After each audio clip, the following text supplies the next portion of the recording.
Welcome to another class of biology.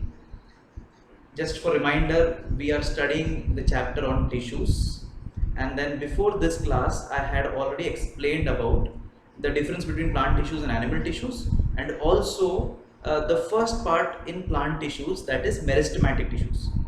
So I told you in the last class that meristematic tissues are the tissues in plants that will cause growth. No other tissues is responsible for growth. Just in another words, we can say that cell division is the function of meristematic tissues. Cell division cannot be shown by any other tissues. Okay, so cell division, especially by the type of mitosis, we studied that in previous chapter, mitosis. So cell division or mitosis occurs in meristematic tissues. They are able to divide, and when they divide they produce lot of cells. Some of these cells will go and mature and become some other tissues, but all tissues in plants arise from come from meristematic tissues. So meristematic tissues are factories which are producing cells, more cells, producing cells over cells, and these cells go and mature and become some other tissues. Okay, so all the tissues that we will study in plant tissues. All the tissues basically they come from meristematic tissues, and then they become mature. And once they become mature, these cells cannot undergo mitosis. Okay, be very clear. Once they mature, the cells cannot do mitosis. So those cells which cannot divide, cannot do mitosis, are known as permanent tissues. So today we will learn about these tissues, not everything but one part of permanent tissues. So permanent tissues, what are permanent tissues? Permanent tissues, they are permanent, that means they will not divide. They are the tissues that have lost the capability of division. So permanent tissues will not divide, they are mature tissues. And just to recall these permanent tissues, first thing I told you, they will not divide, they cannot divide, that means no mitosis, they cannot do mitosis. And second thing we need to keep in mind, I told you last time, they are differentiated. The cells in this permanent tissues are differentiated. Differentiated means they are specialized. They are specialized or mature cells. So that is why we call them permanent tissues. They are permanent, they will no more divide. So they are differentiated. Whatever they are doing, they will be specialized. Okay, so they are the permanent tissues. Now when we speak about permanent tissues, there can be two broad types of permanent tissues. Broad type means the first is simple permanent tissues, and the other is complex permanent tissues. Now simple permanent tissues, complex permanent tissues, today we will study about simple permanent tissues. But what are simple and complex? Just get an idea. Simple permanent tissues are the tissues that perform basic ground functions in the plant. Basic ground functions, that means whatever we feel the plant does, like photosynthesis, a simple function that is performed by simple permanent tissues. Or mechanical support, giving strength to the plant to stand straight. You can tie a swing on a tree. Even if you push a tree, it will not move. So it is because of its mechanical strength, mechanical support. So all these simple things is done by simple permanent tissues. And moreover, simple permanent tissues are actually those tissues that are made up of one type of cells. So simple permanent tissues, they perform basic functions, and secondly they are made up of one type or single type of cells. Whereas complex permanent tissues, the name suggests it is complex. Complex means complex in its function also. Highly specialized and coordinated, well coordinated functions it does, complex permanent tissue. And also it is complex because it is made up of different types of cells. So different types of cells are collaborating to do some specialized function. So that is complex permanent tissues. So two main broad difference between these two is it performs simple function, they perform complex function, coordinated functions. Simple permanent tissues are made up of single type or same type of cells, whereas complex permanent tissues are doing complex functions, and they are different types of cells are helping them to do it. Okay, this we will see in our next class. But today let us focus completely on simple permanent tissues. Simple permanent tissues. So I've already told you what are simple permanent tissues. Now, if you see in a plant, if you scan a plant, the simple permanent tissues, we will see three different types of simple permanent tissues. And the names are very fancy names. Names are Parenchyma, Collenchyma, Sclerenchyma. So Parenchyma, Collenchyma and Sclerenchyma, very strange names. Looks like we're speaking a foreign language. So anyway, you need to pronounce it many times so that it becomes very familiar and natural when you speak. So Parenchyma, Collenchyma, Sclerenchyma, they are the three different types of simple permanent tissues you can find in any plant. Okay, let's see what are their functions. Parenchyma cells, they are the cells that are green in a plant. They are green mainly so because they do photosynthesis. So they do photosynthesis, photosynthetic plants. The photosynthetic cells in a plant are parenchyma, and along with photosynthesis, you will find them everywhere. Even if they are not doing photosynthesis, they'll be everywhere in the root, stem, leaf. They are mainly the space filler cells. Between different tissues, different parts of a plant, there is no empty gap inside it. Last time I showed you the structure like this of meristematic tissues. Remember the vascular bundles I drew like that. So this was a stem. You remember this is stem. Now these parts are not empty. All these white parts, they are filled and packed with cells, and maximum cells are parenchyma cells. So parenchyma, what do? They fill up the spaces, fill up the gap. So we will say they are space filling cells. They do space filling. They are photosynthetic also, many of them, and most of them are space filling. They fill up the gaps, fill up the spaces between the tissues. And then for aquatic plants, you have seen lotus, the leaf floats on water. There are many water lilies, aquatic plants, their leaves float on water. Even if you push them down, they will float on water. A big frog also climbs on the top of the leaf, it does not sink. Because in such plants, aquatic plants, the parenchyma are filled with air. The spaces around the cells are filled with air. So they also provide buoyancy for aquatic plants. Buoyancy means the ability to remain floating on the water.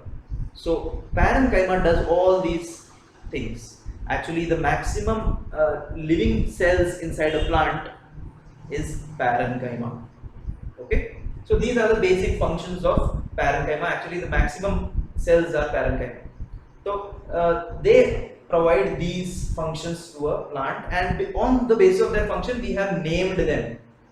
There are some few names mentioned in your book. So just remember photosynthesis. If these parenchyma are photosynthetic, remember photosynthesis requires a pigment called chlorophyll. Chlorophyll is the green color pigment that traps sunlight for photosynthesis. Okay, so the parenchyma that does photosynthesis are simply called chlorenchyma. So just a separate name for it. Okay, so chlorenchyma are actually parenchyma that are rich in chlorophyll. Parenchyma rich in chlorophyll, which will perform photosynthesis, are actually chlorenchyma. They are parenchyma. Fine. There are no names for this. This is known as parenchyma cells itself. The buoyancy producing cells, they provide buoyancy to the leaf. It does not sink. Why? Because they have air inside their tissues. Air. So since air is there, this parenchyma has been given a separate name called aerenchyma.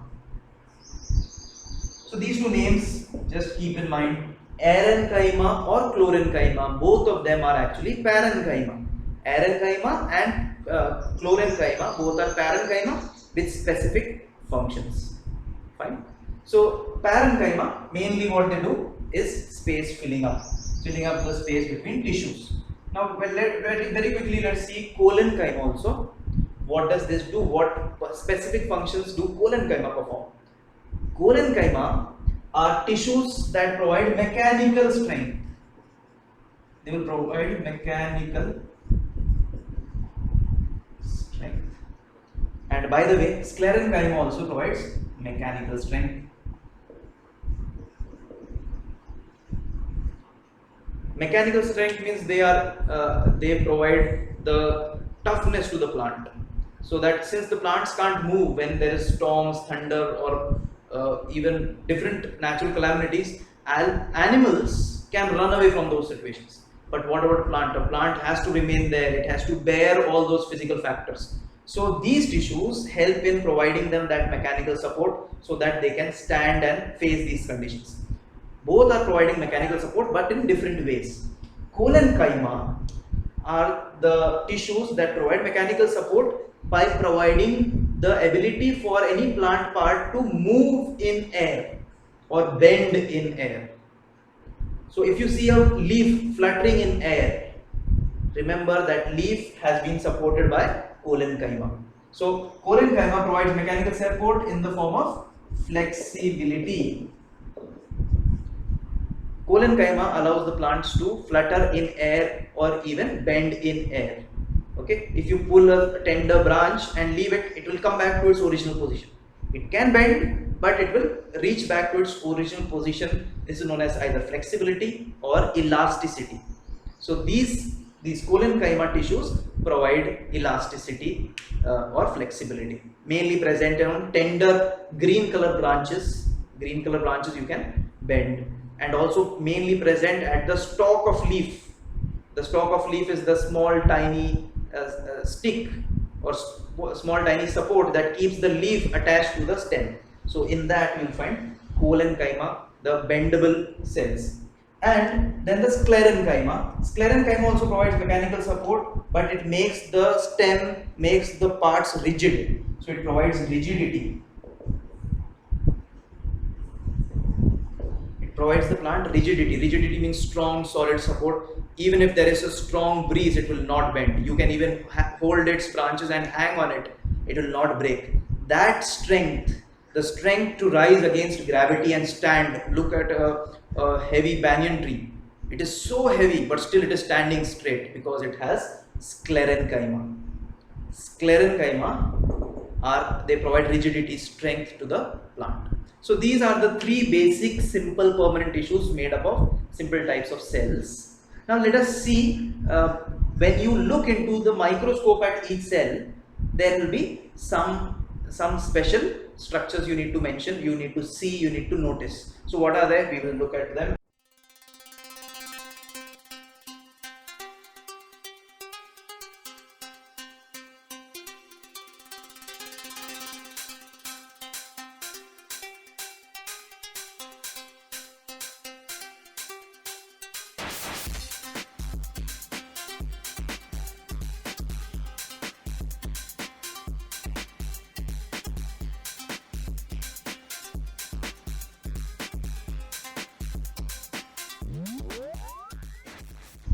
So when you look through the microscope, you will see these three different structures. Okay, so parenchyma cells, if you look at the diagram here, even in the diagram in the book, you will see cells which are rounded or oval in shape, having lot of spaces in the middle. You can see air spaces. We call them intracellular spaces. So these intracellular spaces will allow air to move inside and cause either respiration or photosynthesis requires carbon dioxide. So air can pass through the cells. They can pass between the cells. Its intracellular spaces will allow photosynthesis by passing of air.